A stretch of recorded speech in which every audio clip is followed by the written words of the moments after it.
The Inventor's Secret, What Thomas Edison Told Henry Ford by Suzanne Slade.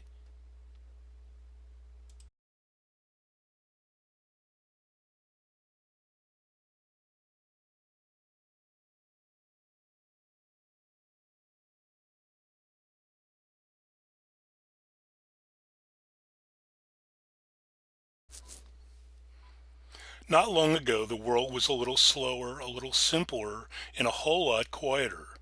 No airplanes roaring overhead, no cars rumbling down roads, no phones ringing in pockets.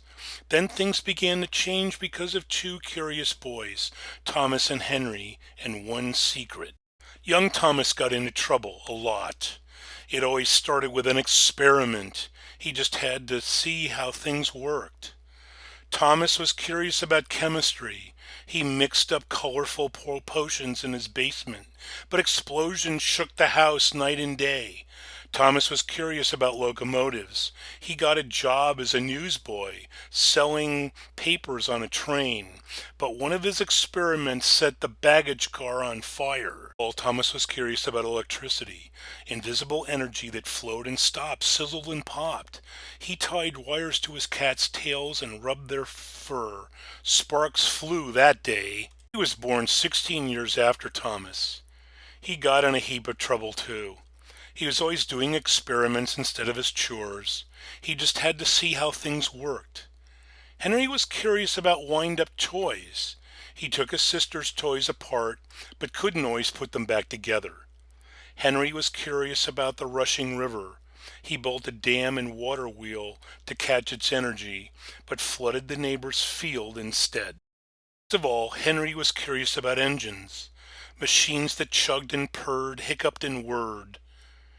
He built a steam engine from a 10-gallon can, tin plates and a pipe, but it exploded and set the school fence on fire.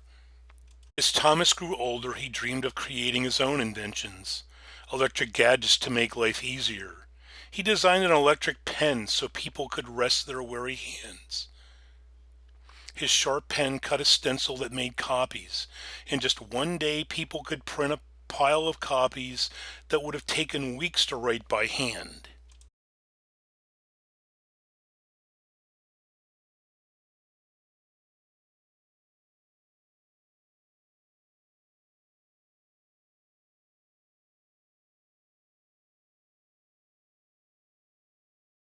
As Henry grew older, he dreamed of creating his own inventions too, powerful engines to make life easier. When he was 12, he spied something amazing, an engine-powered buggy. He had never seen a vehicle that wasn't pulled by a horse. Henry sprinted up to the buggy, his mind filled with questions. What powered the engine? How fast did it go? What could it do? The driver boasted the vehicle ran on coal and steam.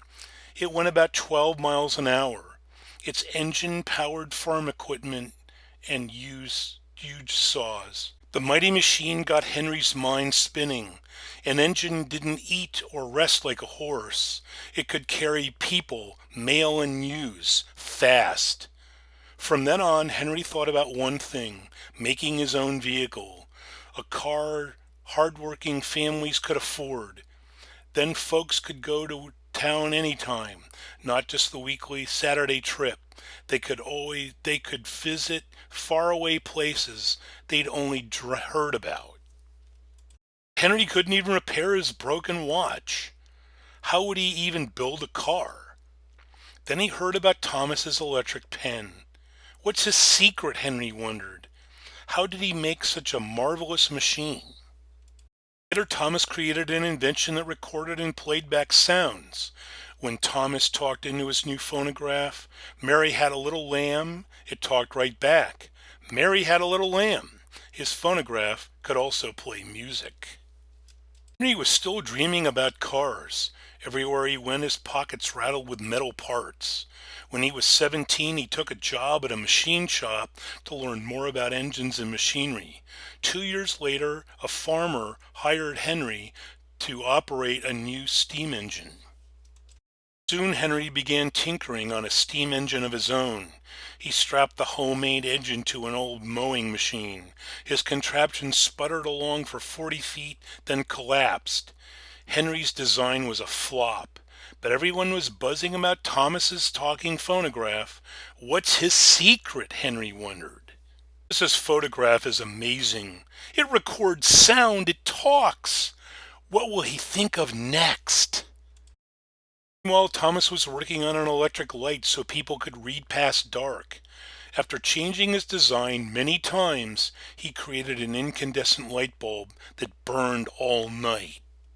He was determined to make his vehicle work, so he took a job at a company that made engines.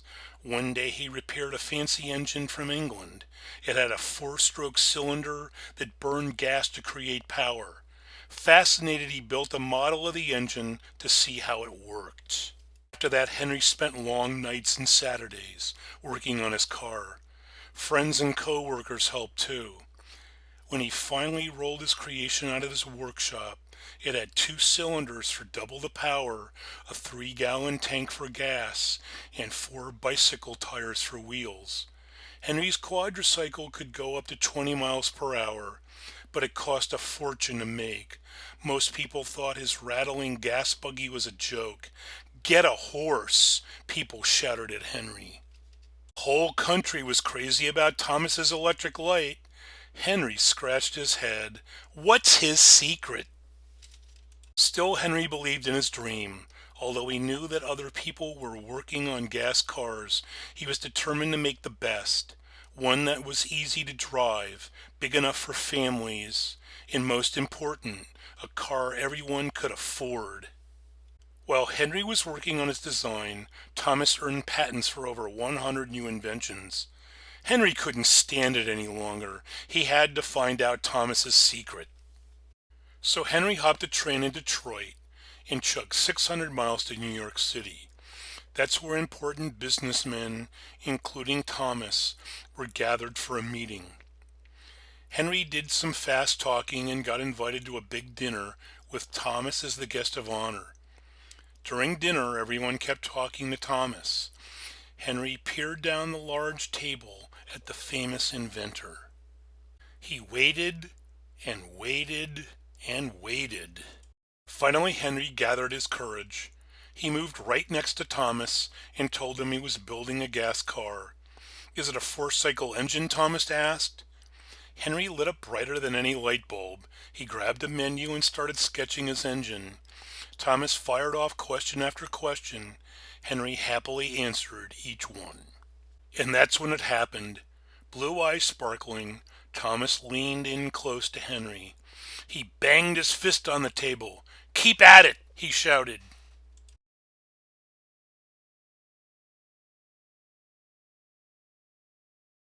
Henry smiled. "Keep at it?" Henry laughed. He'd known Thomas's secret all along. Henry kept at it year after year. He made a car called the Model A, but it cost too much for most hard-working folks. 2 cylinders, 2 seats, too expensive. He kept at it and made the Model B, still too expensive. 4 cylinders, 4 seats, even more expensive. Model C, F, K, and N weren't quite right either. Henry grew tired. How many letters would it take? Model C, bigger gas tank, extra footroom, cost too much. Model F, 5 passengers, still too much money. Then he remembered. Thomas had changed the light bulb design thousands of times before he got it right. So Henry kept at it.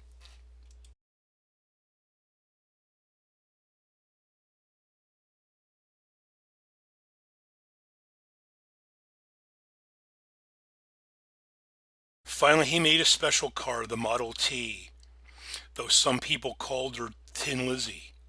Lizzie was light, fast, and had 4 powerful cylinders.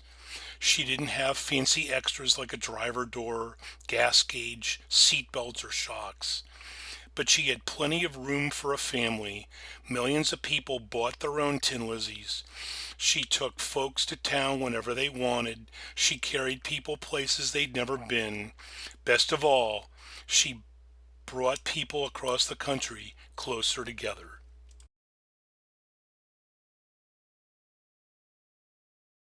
Things had changed. The world was a little faster and a whole lot more exciting.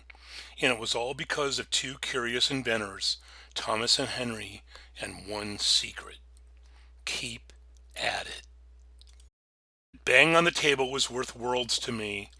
No man up to then had given me any encouragement, and out of the clear sky, the greatest inventive genius in the world had given me a complete approval. Henry Ford, after meeting Thomas Edison.